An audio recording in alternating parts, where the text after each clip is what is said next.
ئەنجومەنی خەلیفانی کۆمەڵی ئیسلامی بە بۆنەی نزیکبوونەوەی وەرزی نوێی خوێندن کەلوپەل و پێداویستیەکانی خوێندنی بۆ نزیکەی 600 قوتابی ئامادە کردو بە سەریاندا دابەش دەکات بۆ وەرگرتنی زانیاری دەچینە لای پامنێرمان ئازاد ئۆمەراوەی لە ناحیەی خەلیفان. ئازاد سڵاو لێ بێوم کاتت باش، چۆنیەتی دابەشکردنی ئەو کۆمەکانە بەسەریان ئەو دابینکردنی ئەو پێداویستیانە بۆ قوتابیان لەو سنوورە چۆنە بەسەر کام لە قوتابیەکاندا دابەش دەکرێەوە ئەو سنوورەی کە دەیگرێتەوە کوێیە؟ بەڵە کاک بەختیار سڵاو لە تۆ لە بینەرانی بەڕێز بێتن. دیارە ئەنجومەنی خەلیفانی کۆمەڵی ئیسلامی کوردستان لە درێژەی ئەو کار و سەراکیانەیەکەوە ئەنجامی ئەداتن وەکو نەریتێکی ساڵانەشێکەوە لە سەروبەریکردنەوەی قوتابخانە پێداویستی هەم لە قرتاسیەوە هەم لە جلوبەرگ بۆ قوتابیان ئامادەکاتن. ئەمڕۆژ بۆ نزیکەی 600 قوتابی لە سنووری ناحیەی خەلیفان پێداویستی قوتابخانەی ئامادە کردووە هەم لە جلوبەرگ و هەم لە قرتاسیە. من بۆ زانیاری زیاتر و بۆ زیاتر قسەکردن لەسەر چۆنیەتی بەڕێوەچوونی ئەو پرۆژەی ئەنجومەنی خەلیفانی کۆمەڵی ئیسلامی ئەچمە لای بەڕێز مامۆستا ناسیح فاتحوڵڵا بەرپرسی کارژێڕی پەروەردە و بانگەوازی ئەنجومەنی خەلیفانی کۆمەڵی ئیسلامی ڕۆها کەوا لە ئێستاژا کاندیدا بۆ پەرلەمانی کوردستان بە ژمارە 31 لە لیستی کۆمەڵی ئیسلامی ژمارە 194. مامۆستا سڵاوت لێ بێتن، چۆنیەتی بەڕێوەچوونی پرۆژەکەی ئێوە چۆنەکەوە ئەنجامتان داوە؟ سڵاوی خوای گەورە لە ئێوە و لە بینەرانی بەڕێزی کەناڵی ئاسمانی پێیان. ئێمە وەکو ئەنجومەنی خەلیفانی کۆمەڵی ئیسلامی لە درێژەی کار و چالاکیەکانماندا هەر وەکو ساڵانی ڕابردوو ئەم ساڵیش هەستاوین بە دابینکردنی پێداویستەکانی قوتابخانە لە جلوبەرگ و جانتا و قەڵەم و تەواوی پێداویستەکانی تر بۆ قوتابیە خۆشەویستەکانمان لە سنووری ئەنجومەنی خەلیفانی کۆمەڵی ئیسلامی. و دیارە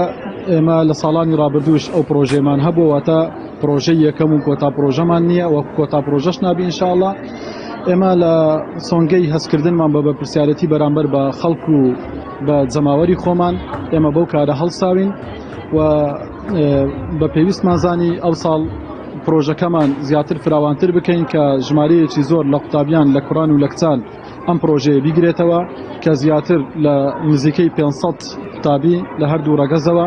لە چین و توێژە جیاوازەکان لە منداڵانی بێباوک لە منداڵە هەژارەکان لە کەم دەرامەتەکان سودمەند ئەبن لەم پرۆژەیەمان. وەکو گوتیشم ئەمەوێ ئاماژە بە وشتە بکەم، ئەمەوێ ئاماژەی پێ بدەم کە تەواوی ئەو کەلوپەلانە کە دابین کراون بە سێ شێواز دابین کراون، بەشێکیان لەلایەن برای بەڕێزمان مامۆستا بستار مەجید دابین کراوە و بەشێکیان لەلایەن خێرخوازانەوە دابین کراوە کە لێرەوە داوا لە خوای گەورە ئەکەم پاداشتیان بداتەوە بەردەوام بن لەسەر ئەم کارە چاکیان. بەشێکیان بەندە وەکو کاندیدی ژمارە 31 لە لیستی کۆمەڵی ئیسلامی بەشێک لەو پارەیە کە تەرخانم کردبوو بۆ فلێکس و پۆستەرەکانم بۆ بانگەشەی هەڵبژاردن بە پێویستم زانی بیکەمە ئەو پرۆژەیە لە بری ئەوەی کە پۆستەراتی پێ هەڵواسم جلوبەرگ و پێداویستەکانی قوتابخانە لە بۆ منداڵانی هەژاران و بێباوک بکڕم و بەسەریان دابەش بکەین. ئەمە لە کاتێکدا ئەبینین خەڵکی ئێمە لە قەیراندایە لە بارودۆخێکی زۆر سەخت و نەهەمواردا، بەڵام دوو حیزبی دەسەڵاتدار بێباکن لە ئاستی ژیانی خەڵک و دەبینین بە سەدان دەفتەر دۆلار لە پۆستەرات و لە فلێکس سەرفەکەن هەموو کون و قژبنێکی ئەم وڵاتیان کردووە بە فلێکس لە کاتێکدا خەڵک نانی نییە بخوا، خەڵک پێداویستەکانی قوتابخانەی نیەوە نزیکە بینەوە لە وەرزی نوێی خوێندن. ئەمە ئێمە لە سۆنگەی هەستکردنمان بە بەرپرسیارەتی بەرامبەر بە خەڵکی خۆمان ئەو کارەمان ئەنجامدا و پێشمان وە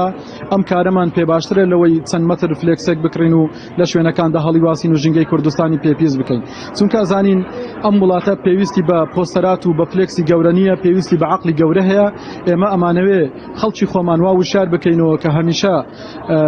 وایان لێ بکەین لە داهاتوودا ڕوانگەیەکیان بۆ دروستکەین کە فێریان بکەین چێ خەمخۆری ئەم خەڵک و ئەم وڵاتەیە وچێ ئەوێ خزمەت بە خەڵک بک بە شێوەیەکی گشتی وچێ ئەوێ لە بەرەی خەڵک دابی و خەمخۆربی لە کاروباری خەڵکدا، چونکە ئێمە هەمیشە ئەومان گوتووە کە ئێمە